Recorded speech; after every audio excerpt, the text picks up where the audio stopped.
Jadi yang perlu kita pahami, wartawan itu bukan LSM, wartawan itu bukan aktivis. Kalau masih jadi LSM, tinggalkan wartawan.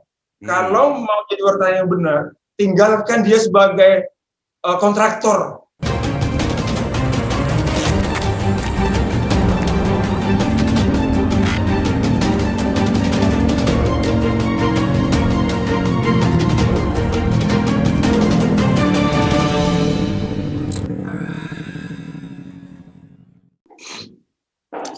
Assalamualaikum, Bang Hartano.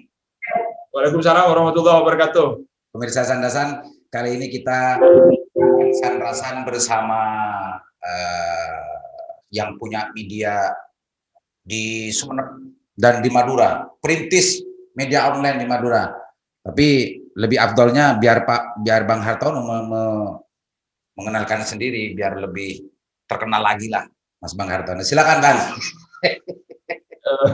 Oke, terima kasih untuk teman-teman di Bangkalan ya, Julikan Jatim. Terima kasih saya dikasih kesempatan untuk bisa ngobrol di via Zoom sore ini. Semoga menjadi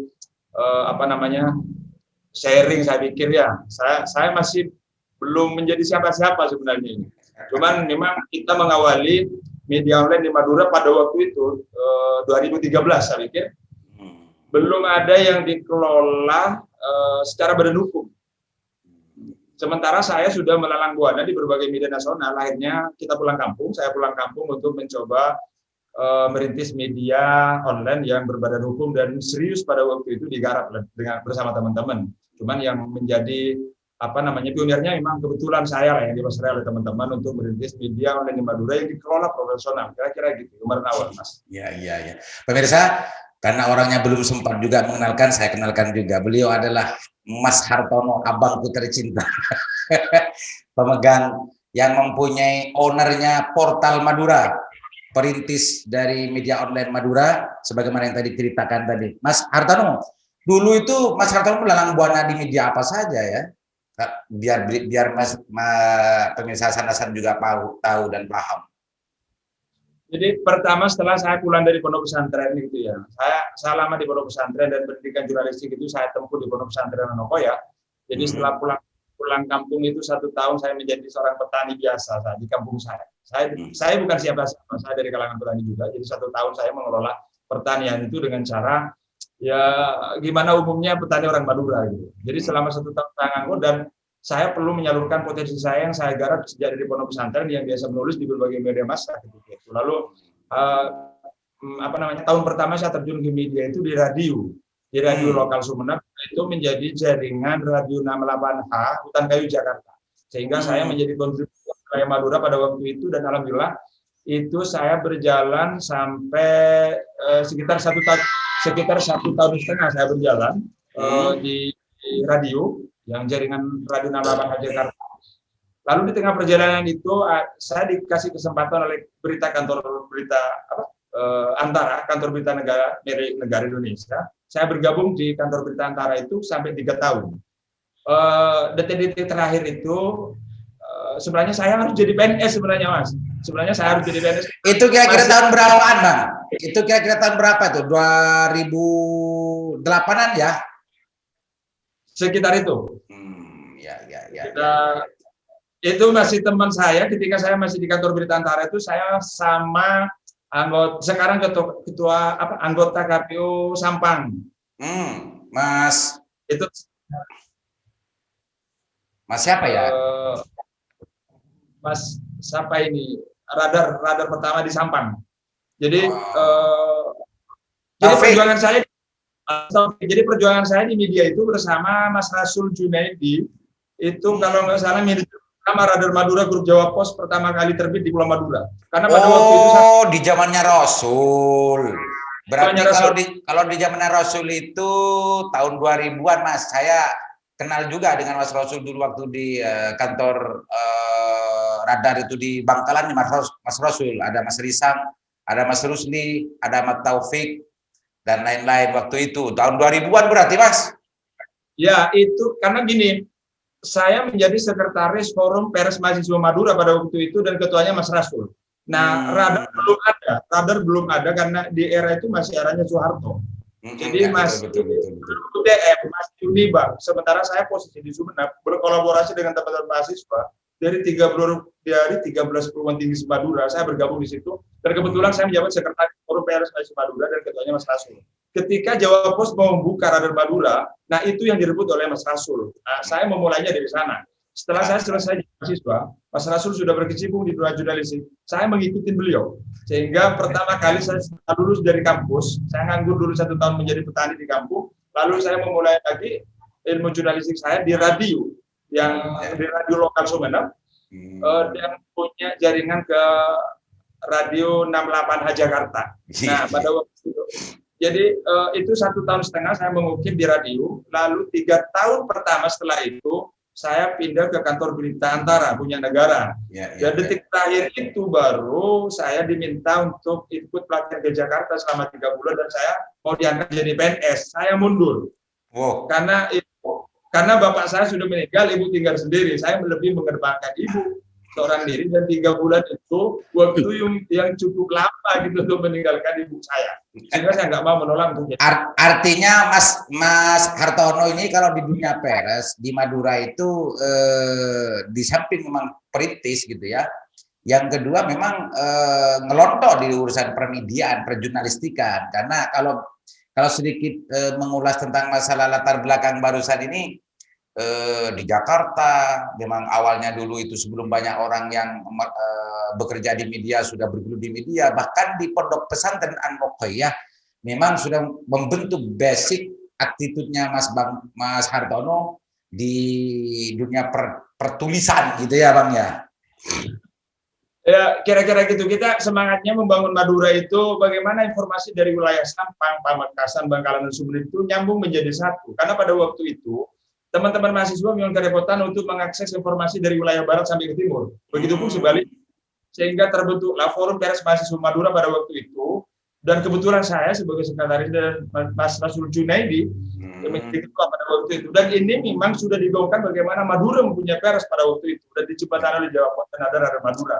Setelah saya melalang buana di kantor berita Antara 3 tahun, lalu di Detikcom 3 tahun, Surabaya Post juga 3 tahun. Saya sempat nimbrung di RRI Sumeneb selama 4 bulan. Nah, sudah melompat kemana-mana ya, Detikcom, Surabaya Post, Antara. Wow, di dunia siaran juga di radio. Wah, cuma di TV belum ya? Kalau TV belum ya? Di TV hanya sebatas bantu-bantu dari teman-teman RCTI pada waktu itu. Jadi sempat pegang kamera mas sebentar. Tapi basic kemediaan, kejurnalistikan kayaknya Mas Hartono ini semua sudah dicoba dan bahkan sudah mengalami dan merasakan. Sekarang gini Mas Hartono ini kan cinta tanah air, tidak mau jadi PNS karena ingin pulang untuk menjaga ibu di Sumeneb. Melihat perkembangan media di Sumeneb dan juga korelasinya dengan kegiatan-kegiatan pemerintahan di Sumeneb, Mas Hartono melihat bagaimana sekarang perkembangannya antara media, relasi media dengan pemerintah di Sumeneb, khususnya di Besenun. Jadi ini sangat bagus ya pertumbuhan media di Madura yang awalnya pada waktu saya menjadi aktivis mahasiswa pada waktu itu sebelum reformasi dan hingga sampai reformasi saya masih terjun lapangan biasa keluar menjadi aktivis pada waktu itu. Bila dilihat dengan perkembangan media hari ini khususnya di Sumeneb ini luar biasa. Dulu tidak ada media yang menyambungkan suara kita dari Sumeneb sampai Bangkalan. Akhirnya kita pada waktu itu hanya menggunakan BBC London. Sekarang itu media dari Sumeneb sampai Bangkalan luar biasa dan perkembangannya. Saya pikir bukan hanya 100%, ini sudah beribu-ribu persen. Apalagi di Sumeneb pertumbuhan media online luar biasa dan sangat cepat. Ini adalah potensi yang saya pikir luar biasa dan perlu kemasan dari pemerintah daerah, dari 4 kabupaten itu, kalau mungkin juga pemerintah Jawa Timur, bagaimana media itu dilihat dari sudut positifnya untuk mengangkat semua potensi yang menjadi garapan mereka. Karena saya yakin media itu mempunyai ciri khas dan garapan tertentu.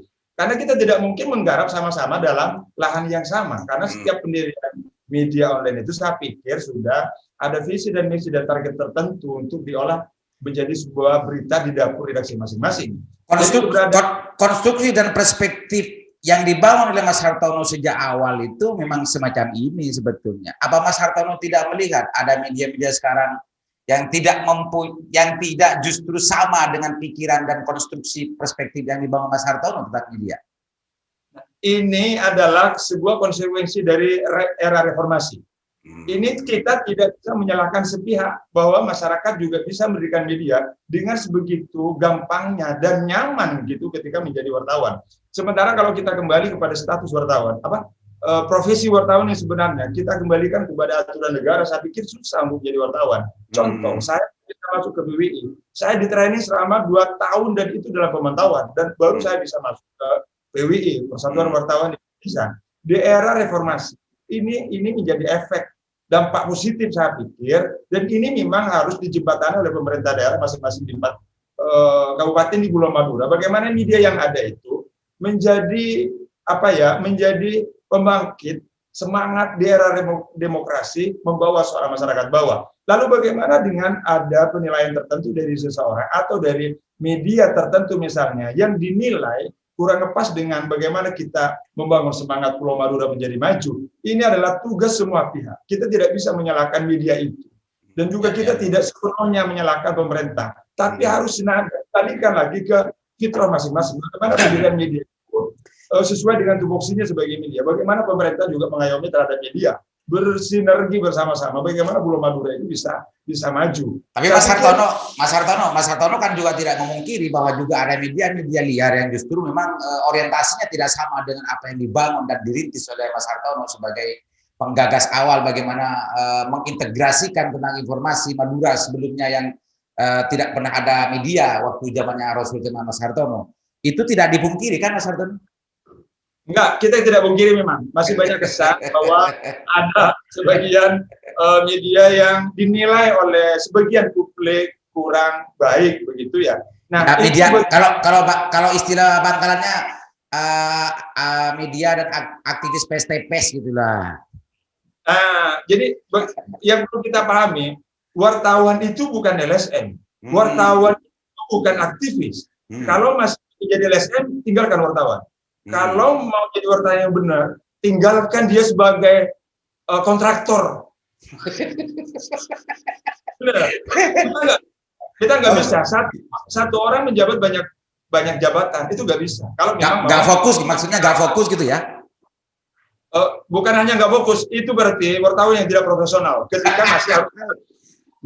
Mas Hartono, saya yakin Mas Hartono ini kenapa keluar komentar dan juga statement semacam itu, mungkin sudah melihat, menyaksikan bahwa banyak aktivis juga banyak jurnalis yang juga berprofesi sebagai kontraktor, sebagai lain-lain ya.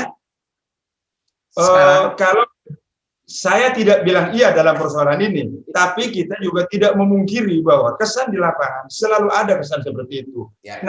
Ini yang perlu kita buktikan bagaimana kinerja wartawan itu tidak menjadi LSM dan tidak menjadi kontraktor. Kalau memang mau berjalan di garis wartawan sebagai wartawan profesional. Ya. Itu penting para pengelola media di Madura khususnya.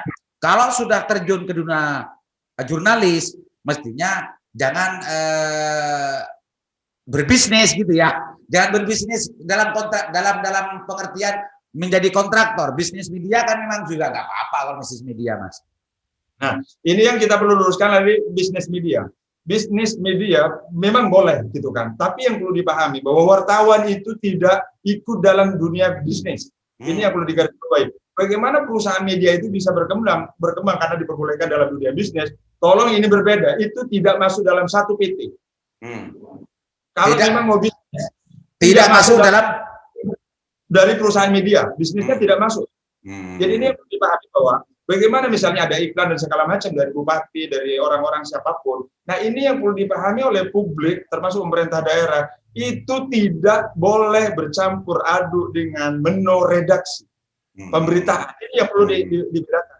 Nah, itu perlu dicatat itu ya, perlu dicatat gitu ya. Artinya menu redaksi, dapur redaksi tidak boleh dicampuri oleh dan apalagi dipengaruhi oleh iklan-iklan yang ada gitu kan. Betul, hukumnya haram Mas Madura juga. Kalau nah ini saya cocoknya di sini portal Madura ini. Kita akan Kalau melakukan analisis strategis dengan Lingkar Jatim ini nanti kalau semacam komitmen. kalau itu dicampur adukan antara dunia bisnis dengan dapur redaksi khusus penyajian berita, itu yang akan merusak sistem, merusak profesionalisme seorang wartawan. Wah, ini berarti ini, pemirsa yang bicara ini adalah senior.